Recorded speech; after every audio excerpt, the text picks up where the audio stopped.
Na conversa de hoje falaremos sobre antropologia e sociologia, com foco em desigualdade social no Brasil. Para falar mais sobre o assunto, temos um convidado especial. Boa noite, tudo bem? Meu nome é Marcelo Groff, sou estudante do curso de Ciências Contábeis pela Universidade UNOESC Chapecó. Hoje falaremos um pouco sobre a desigualdade social, relativo ao curso de Antropologia e Sociologia. O Marcelo, ele é morador da cidade de Chapecó, Santa Catarina, e ele vai compartilhar um pouco da visão dele sobre a desigualdade social. Explica para nós o que é desigualdade social. A desigualdade social, chamada também de desigualdade econômica, é um problema social presente em todos os países do mundo. Ela decorre principalmente da má distribuição de renda e da falta de investimento na área social, de saúde e educação. Nessa maneira, a maioria da população fica à mercê de uma minoria que detém todos os recursos, o que gera desigualdades. A desigualdade social é a diferença econômica que existe entre determinados grupos de pessoas dentro de uma mesma sociedade. Isso se torna um problema para uma região, um país, quando a distância entre as rendas são muito grandes e dá origem a fortes disparidades. Em tese, sempre haverá desigualdade social. É impossível que cada um tenha exatamente as mesmas quantidades de bens materiais. Então, quais são as causas? Muitas são as causas da desigualdade social. Elas aumentam a distância entre os ricos e os pobres. As mais comuns são a má distribuição da renda, má distribuição dos recursos, lógica de acumulação do mercado capitalista, consumo mais-valia, falta de investimento nas áreas sociais, culturais e educacionais, como falamos antes, a falta de oportunidade de trabalho e, e uma que é muito visível por todos os brasileiros é a corrupção. Isso também é uma desigualdade social. Essa última, notavelmente, tem mais outras, mas essas são as que estão mais evidentes. A corrupção, ela pode afetar em todos os aspectos. Quando é desviado dinheiro público ou recursos, isso causa uma séria consequência à sociedade. Vi que você falou em consequência, então quais são estas consequências? Quando o país não consegue atender às necessidades básicas de grande parte de seus cidadãos, tampouco ele irá prosperar de forma equitativa. Isso quer dizer, por exemplo, a equidade seria igualdade e equidade tem uma diferença. A igualdade é quando todos são tratados da mesma forma, por exemplo, em um supermercado ou loja que não tem um acesso a cadeirantes, por exemplo, isso seria uma igualdade. Estariam tratando todos iguais, porque todos estariam sendo tratados da mesma forma, porque eles acreditariam, obviamente, que todos poderiam caminhar, então fariam escadas e não teriam acesso para cadeirantes. Isso eu estou usando esse exemplo, né, para que a gente possa entender entre a igualdade e a equidade. Na equidade, tem que ter um acesso para que os cadeirantes possam ir. Então, isso ficaria de forma equitativa, né?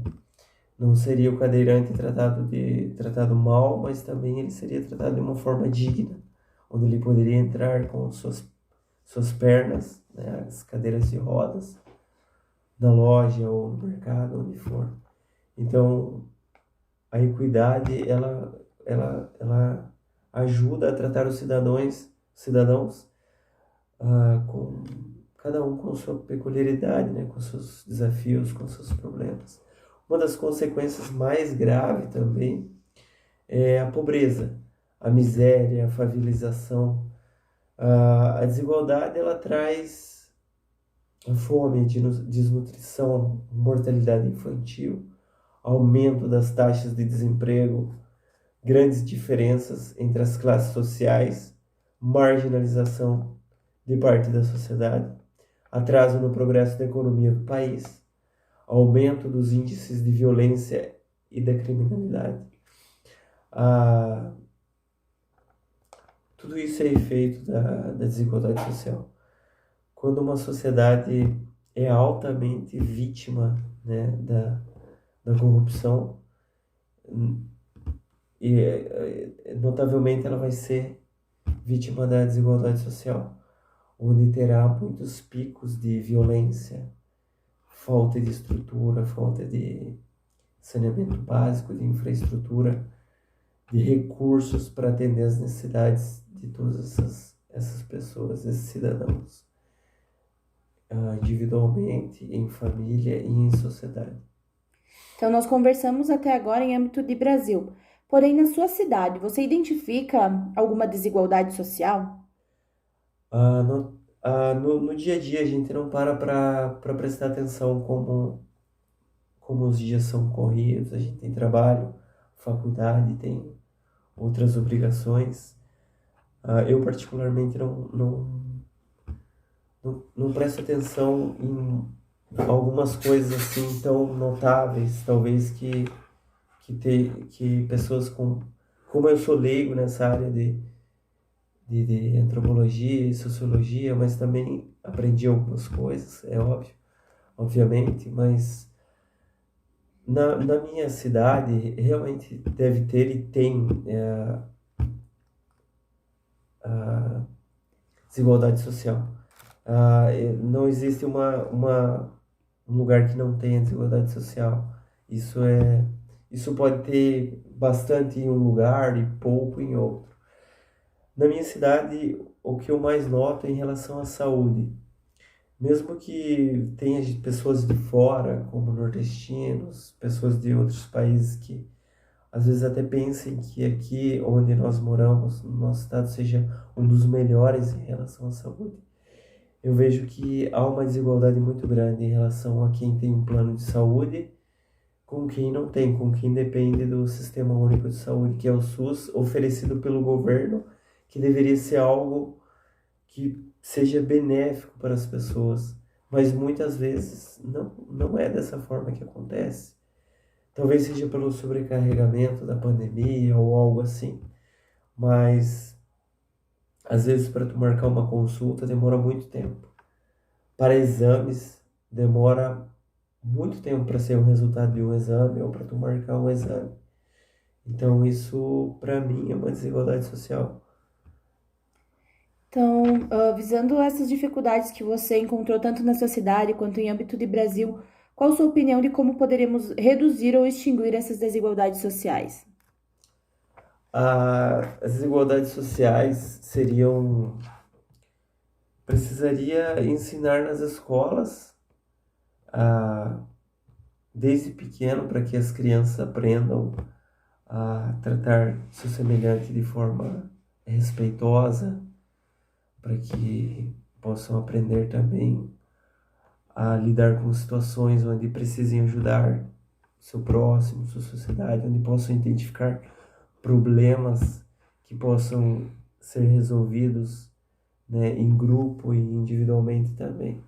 Para romper esse ciclo, é necessário a reeducação da população, né?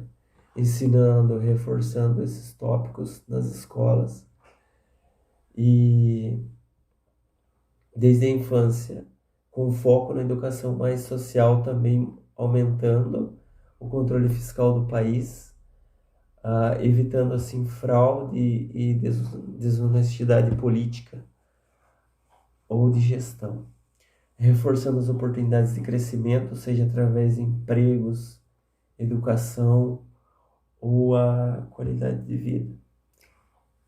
Agradecemos a sua participação e encerramos a conversa de hoje.